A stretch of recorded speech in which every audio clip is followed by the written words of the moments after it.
Hail to the Emperor. Section 1. The Throne of Sol.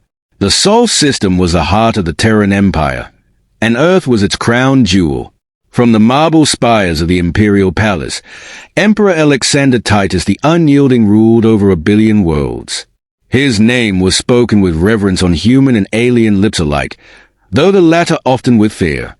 For over 4 centuries, humanity had reigned supreme. The great unification wars had crushed the warring factions of Earth, and the subsequent galactic conquest had established mankind as the dominant force in the universe. The Emperor, a warlord of unparalleled cunning and strength, had personally led many of these campaigns.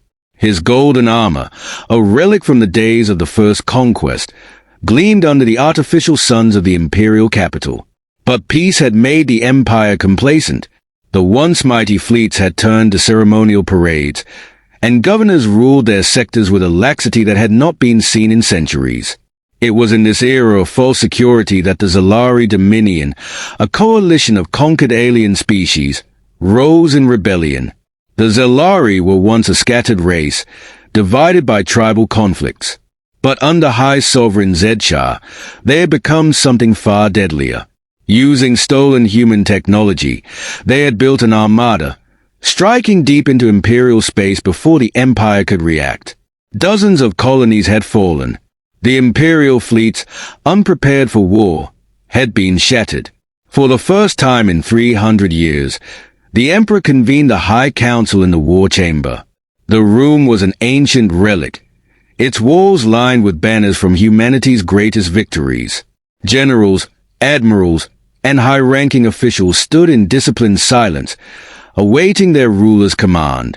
The Emperor surveyed them with cold, piercing eyes. "The Zalari have forgotten their place," he said, his voice carrying the weight of centuries of conquest. "We will remind them." The room erupted in a "Hail to the Emperor." Section 2. The Emperor's Call. The Imperial Armada had not mobilized at this scale since the fall of the Zyphar Dominion 100 years prior. From the orbital shipyards of Mars, the call to war spread like wildfire. Across the Empire, legions of soldiers were roused from their peaceful garrisons, donning the black and gold armor of the Imperial legions. The great orbital docks of Jupiter churned out warships at an unprecedented rate, reactivating dreadnoughts that had not seen battle in centuries. Among the countless officers gathered at Mars was Lord General Marcus Voss, the Emperor's right hand. A veteran of 100 campaigns, he had personally executed the Zyphar warlords and led the invasion of the Helix Nebula. Now, he stood on the bridge of the Imperator Invictus, the Emperor's personal flagship, as he awaited his ruler's arrival. The Emperor stepped onto the bridge, clad in his legendary golden power armor, the blade of Sol resting at his side. His presence alone seemed to command the very air around him. Every soldier, every officer in sight, immediately straightened and saluted. From the central command throne, the Emperor's image was broadcast across the Empire. Billions of humans watched as their sovereign prepared them for war. 4 centuries, humanity has ruled the stars.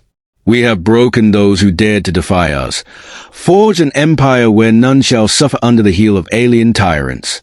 But now, these wretched creatures seek to defy our divine right. Shall we let them?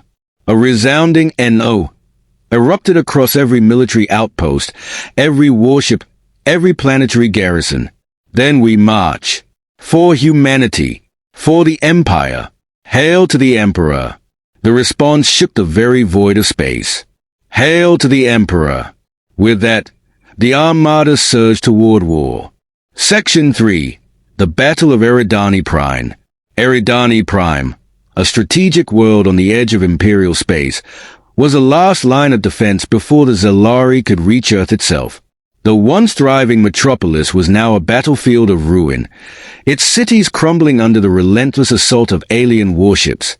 The streets were a wasteland of fire and blood. The Zalari forces, monstrous beings with chitinous armor and razor-sharp claws, moved in coordinated swarms, overwhelming Imperial defenders with sheer numbers. Their plasma weapons, stolen from humanity, burned through defenses with terrifying efficiency. But the Terran Empire was not so easily broken. As the Armada arrived in orbit, the sky itself seemed to burn with the descent of Imperial drop pods. Thousands of soldiers rained from the heavens, slamming into the battlefield like falling meteors. Titans, massive war mechs standing over 100 feet tall, followed, their colossal cannons cutting through the Zalari ranks like scythes through wheat. On the ground, Lord General Voss led the charge. His command echoed across thousands of neural-linked soldiers. "Hold the line! For the Emperor!" But it was when the Emperor himself descended that the tide truly turned. Like an avenging god, he waded into battle, his golden armor gleaming amidst the chaos. His sword, the Blade of Sol, cut through Zalari warriors with unnatural ease. Plasma fire burned around him, yet he moved unharmed, his presence alone inspiring his soldiers to fight with inhuman ferocity. By nightfall, the Zalari forces were shattered. Their fleet was in full retreat. Eridani Prime was reclaimed. The path to the Zalari homeworld was clear. Section 4. The Final Judgment. The Imperial Armada emerged over Zelaris, the heart of the enemy's empire. The once mighty homeworld of the Zalari was a fortified bastion, its planetary defenses among the strongest in the galaxy. But against the full might of the Imperial war machine, it would not stand for long. Dreadnoughts unleashed relentless bombardments, their plasma cannons reducing entire cities to rubble. Fighters and bombers darted through the burning skies, engaging enemy craft in a deadly dance of fire and steel. The Zalari homeworld, which had stood for thousands of years, was now a battlefield of ruin.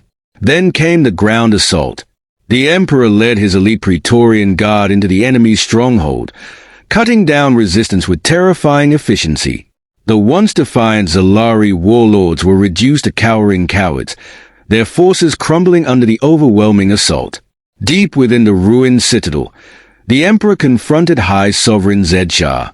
The alien warlord, wounded and beaten, glared up at humanity's ruler with defiant hatred. "You think yourselves gods," Zed Shah spat, his mandibles clicking in fury. "But one day, your empire will fall, just as mine has." The Emperor raised the Blade of Sol. His voice was calm, absolute.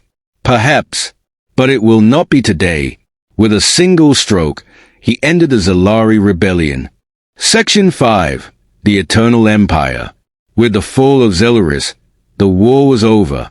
The Zalari Dominion was no more. Across the Empire, celebrations erupted. On every world, statues of the Emperor were raised, and his name was sung by billions. The once divided Terran Empire had been reforged in war, stronger than ever before. On Earth, as the Emperor stood atop the grand balcony of the Imperial Palace, billions of voices roared in unison. "Hail to the Emperor!" And thus, humanity's dominion continued, unchallenged, unbroken, forever.